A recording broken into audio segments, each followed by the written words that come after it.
One of the problems with recruiting for investment banking is not the knowledge or skills you acquire, but the access to talk with real investment bankers to put your best foot forward.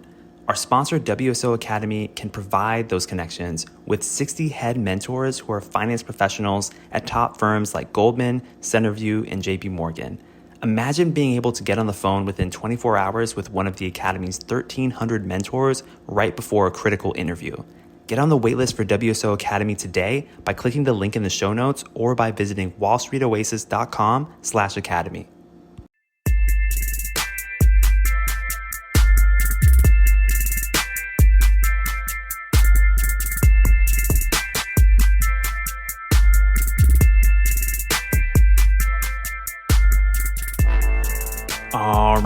All right. Welcome to Investment Banking Insights. This is the only show dedicated to helping you learn both the technical and non-technical aspects of the investment banking process. My name is Alex Mason and I am your host. Today, I want to talk to you about this concept of accretion and dilution. This is something that I haven't really thought about in a while, and we talked about it last year on the show quite a lot. But I wanted to come back to this today because as part of my coursework, just recently did an M&A model and just learned a lot in the process. Of course, actually doing something and building something is totally different than reading about it in a book or in a guide or something. And so I had some new realizations that I wanted to share with you regarding M&A and this whole concept of accretion. And just as a quick recap, what is accretion? Accretion is essentially when 1 + 1 = 3. Effectively, when you put two companies together, you're getting incremental benefits, financial benefits that are happening because of the transaction, not merely by adding up the profits of the businesses together, but you're expecting some kind of synergy, some kind of savings that actually makes the combined companies greater than the sum of their parts. And so that's what accretion is, if I was to put it in words. But in terms of actually calculating it, you're looking at incremental gain in earnings per share, as is most commonly calculated. So that is what accretion is. And I was thinking about this concept, and it's so interesting because, of course, whenever a company will announce an acquisition or a merger, they're always shooting for accretion, right? They're always shooting for, yes, this is going to make more money for our shareholders. It makes financial sense, therefore we're going to do it.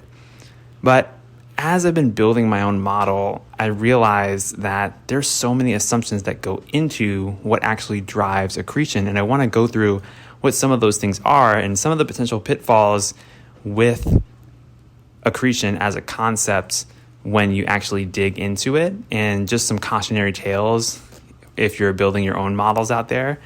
So one thing that affects accretion is, of course, the purchase price. The purchase price is really going to drive a lot.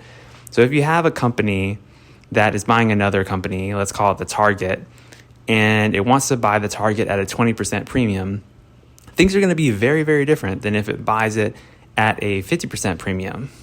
Because, of course, the more you pay for the other company, that's going to probably increase the acquiring company's debt load in the case of a debt/cash transaction.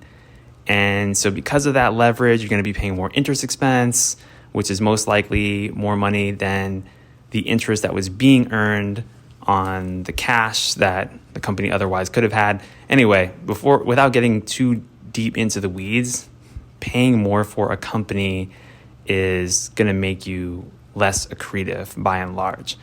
And also, if you have a company who changes the consideration mix, so consideration, remember, is the type of currency that's used for the transaction. So consideration, are you paying with debt? Are you paying with cash on the books? Or are you paying with stock?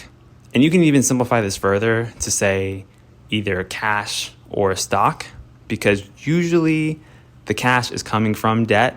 It's usually not coming from the balance sheet of the company pre-transaction, although some of it may be. It just depends on the situation and how much cash the company has how much management wants to actually use. But a lot of this is usually funded through debt and through credit. So companies are being bought either through debt or through equity. If a company is being bought through equity, that can really change your accretion as well. So imagine a company issues a lot of stock to pay for a transaction. That's going to dilute its shareholders. So remember, earnings per share is earnings divided by shares outstanding. So if your shares outstanding are going up faster than the earnings are, that means you're going to be diluted. And it's interesting to see, like, building a model, if you change the equity percentage in a transaction, say from 0% to 20%, 50%, all the way up to 100%, and just look at that accretion number, what happens, it can actually change quite substantially. So whether or not a company sells stock as part of its consideration can be a huge factor here. And then there's some other kind of ancillary factors too, like the interest rate that the company gets on its debt, the interest rate of the target company. Do you refinance the debt when the acquiring company buys the target company? These are all different considerations that are important, but it's just interesting to me how if you tweak just one variable, your entire model can change if it's a sensitive enough variable, such as the offer premium, aka the purchase price, or the equity percentage in the deal. So those are just some thoughts that I want to share with you with regards to mergers and acquisitions. And yeah, I hope that was helpful. That's what I got for you today here on Investment Banking Insights. My name is Alex Mason, and I really hope you're having an amazing week. And yeah, tune in next time for some more investment banking knowledge and insights. Have a great, wonderful day.